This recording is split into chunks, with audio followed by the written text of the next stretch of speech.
देख रहे हैं नेक्स्ट नाइन न्यूज। लोकसभा चुनाव की तारीखों की घोषणा होने के बाद हर दल और नेता अपनी अपनी सीटों को लेकर रणनीति बनाने में जुट गए हैं। वहीं बिहार में भी सीटों के बंटवारे को लेकर सहयोगी दलों में खलबली मची हुई है। इस बीच लोक जनशक्ति पार्टी के दोनों गुटों में भी घमासान मचा हुआ है। वहीं रामविलास पासवान के बेटे चिराग पासवान को भी बीजेपी के एनडीए में शामिल होने को लेकर हाजीपुर से उम्मीदवार घोषित करने तक बहुत सारे हंगामे हुए। आपको बता दें, उनके चाचा पशुपति पारस पासवान ने खुद को एनडीए से अलग करते हुए केंद्रीय मंत्री के पद से इस्तीफा दे दिया, जिसके बाद बिहार की सियासत गर्मा गई है। लेकिन जब आप अतीत के पन्ने पलटेंगे तो आपको कई ऐसे किस्से मिल जाएंगे जिससे जानकर आप चौंक जाएंगे। हमने भी जब रामविलास पासवान और लोक जनशक्ति पार्टी के अतीत को खंगाला तो एक ऐसा दिलचस्प किस्सा सामने आया। ये किस्सा है वर्ष 2014 के लोकसभा चुनाव से पहले का।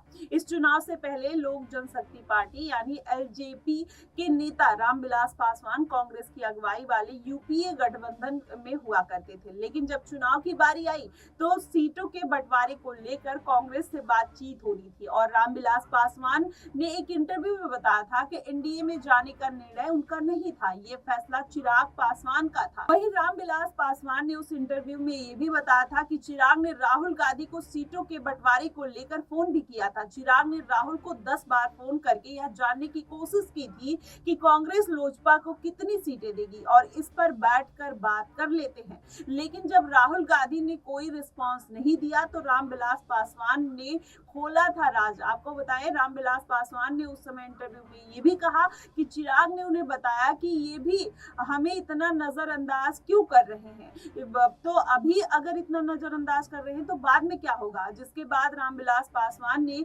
यूपीए छोड़कर एनडीए में शामिल होने का फैसला ले लिया और इस तरह से वर्ष 2014 के चुनाव से पहले चिराग की सलाह पर रामविलास पासवान एनडीए में शामिल हो गए।